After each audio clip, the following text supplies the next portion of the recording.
How likely is a recession in 2020? This seems to be the question that's on everybody's mind right now. Hi, I'm Brian Houck with the Brian Houck Group here in Charleston.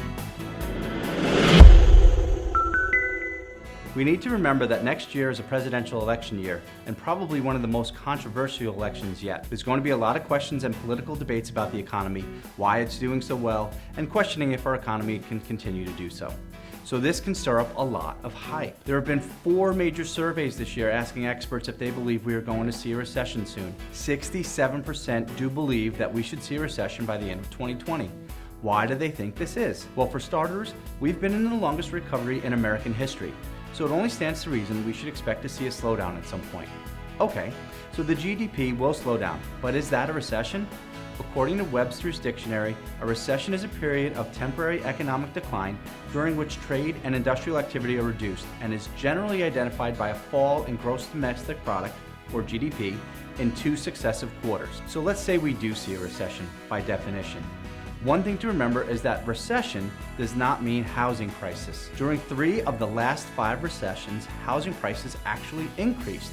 Obviously, 2008 was drastically different, but now, on the same survey, the one that asked economists if they anticipated a recession, they also asked what they thought would trigger the recession. Number 1 was trade policy, number 2 was stock market conditions, and number 3 was a geological crisis. Number 9 on their list of triggers was a housing slowdown. In the Great Recession of 2008, our largest decline in appreciation was because of the housing slowdown and the situation in the mortgage industry. This year, we're not even in the top 8. Also, in the same survey on the same day, they asked the analysts about the median appreciation of housing. All of them said the housing prices are going to go up, not down.